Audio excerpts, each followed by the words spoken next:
जिसने लखनऊ से गिरफ्तारी की है, ये कौन है और क्या पूरा मामला? एक प्रकरण में उमर अंसारी जो कि IS 191 गैंग के सरगना मुख्तार अंसारी मृतक एवं उनकी पत्नी अफसा अंसारी जो कि वर्तमान में 50,000 की इनामिया है, उनका बेटा है और इसको कल हिरासत में लिया गया था लखनऊ से। और एक प्रकरण है जिसमें 2021 में एक प्रॉपर्टी जो कि कोतवाली क्षेत्र में है, मोहल्ला देवड़ी वल्लभदास में, काफी वैल्यूएबल प्रॉपर्टी है, उसको 14(1) के अंतर्गत जब्त किया गया था और उसके विषय में फाइनल ऑर्डर तत्कालीन डीएम के द्वारा सितंबर 2023 में किया गया था। और अभी मार्च 2025 में special court MP MLA court माननीय न्यायालय के द्वारा एक ऑर्डर जो डीएम का ऑर्डर था उसको कंफर्म किया गया। उसके विरुद्ध, उस ऑर्डर के विरुद्ध इनके द्वारा एक अपील की गई थी। वो अपील का जब अवलोकन किया गया तो उसमें अफसा अंसारी जो कि वर्तमान में 50,000 की नामिया है, उसके जो साइन थे वो प्रथम दृष्टया देखने से एवं जब उनका मिलान अन्य डॉक्यूमेंट से किया गया तो फर्जी प्रतीत हुए और वो साइन फर्जी हैं। तो उक्त संदर्भ में मुकदमा पंजीकृत किया गया उमर अंसारी एवं इनके वकील लियाकत के विरुद्ध और उसी प्रकरण में उमर अंसारी की गिरफ्तारी हुई है एवं उसमें अग्रिम विधिक कार्रवाई हमारे द्वारा की जाए। सर, ये जो प्रॉपर्टी है आज की डेट में कितनी इसकी वैल्यू होगी मार्केट में? कि मार्केट रेट के हिसाब से लगभग 10 करोड़ के आसपास इसकी वैल्यूएशन होनी चाहिए। काफी बड़ी प्रॉपर्टी है, 6-7 हजार गज के आसपास बीच शहर में ये प्रॉपर्टी है और उद्देश्य ही यही था क्योंकि बहुत वैल्यूएबल प्रॉपर्टी है, भौतिक लाभ लेने के उद्देश्य से इस तरह से फॉर्जरी की गई ताकि इसको छुड़वा के और इसको फिर खुर्द-बुर्द किया जा सके भविष्य में। इस कारण से इनके द्वारा ये कृत्य किया गया और इसमें इनके वकील भी सम्मिलित था और ये फर्जी साइन करके मतलब एक ऐसे अभियुक्त के जो कि वर्तमान में फरार है और विभिन्न एजेंसियां, जनपद पुलिस लगातार उसको ढूंढ रही हैं। उसका लुकआउट सर्कुलर नोटिस भी जारी है कि कहीं वो विदेश में ना मूवमेंट हो।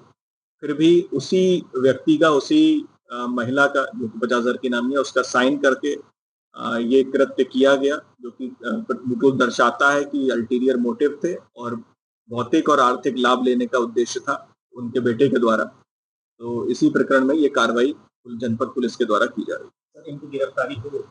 हाँ, गिरफ्तारी हो गई है और बाकी अब लीगल फॉर्मेलिटीज की जा रही हैं। आज ही इनको रिमांड के लिए रिमांड मजिस्ट्रेट के समक्ष पेश किया जाएगा। माफिया मुख्तार अंसारी के परिवार के लिए ये सबसे बुरे दिन है। कल देर रात मुख्तार अंसारी के छोटे बेटे उमर अंसारी को भी लखनऊ के इसी दारुल सफा विधायक निवास से गिरफ्तार किया गया। ये 107 नंबर की आवास है जो मुख्तार के बड़े बेटे अब्बास अंसारी के लिए बतौर विधायक जो है वो अलॉट हुआ था। पुलिस उमर को तलाश रही थी और पुलिस को जो लोकेशन उमर की मिली वो लखनऊ के दारुल सफा की मिली। इसी विधायक निवास से देर रात गाजीपुर पुलिस ने उमर को गिरफ्तार किया है।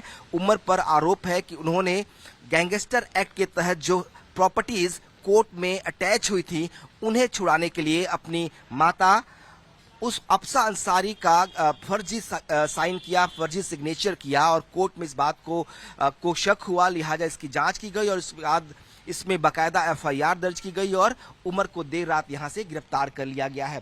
दरअसल एक वक्त था जब मुख्तार अंसारी की ना सिर्फ पूर्वांचल में बल्कि पूरे उत्तर प्रदेश में तूती बोलती थी। मुख्तार खुद माफिया होते हुए लगातार विधायक बना रहा।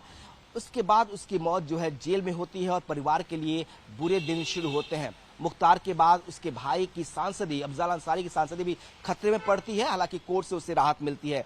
उसके बाद उसके बेटे अब्बास अंसारी की बारी आती है। अब्बास अंसारी जेल में होता है, उसकी विधायकी भी सस्पेंड कर दी जाती है और उसकी माता जो अफसा अंसारी मुख्तार अंसारी की पत्नी है उन पर 1 लाख का इनाम है, वो भगोड़ा घोषित है। उनके खिलाफ रेड कॉर्नर नोटिस जारी किया गया है। पुलिस लगातार उनकी तलाश में छापेमारी कर रही है। एक तरफ मां फरार है, दूसरी तरफ छोटा बेटा जो उमर है उनका ही हस्ताक्षर करके कोर्ट में जो जब्त प्रॉपर्टी है उसे छुड़ाने की कोशिश करता है, फर्जीवाड़ा करता है जिसकी वजह से उसके खिलाफ FIR होती है और कल रात उसकी भी गिरफ्तारी हो जाती है। पुलिस का कहना है कि एक संगीन अपराध है। इस पूरे मामले में उमर अंसारी की गिरफ्तारी के बाद उससे पूछताछ होगी और उसे कोर्ट में पेश किया जाएगा। पुलिस का मानना है कि उसको सख्त से सख्त सजा मिले, इसके लिए कोर्ट में ऐसी चार्जशीट बनाकर दाखिल भी की जाएगी।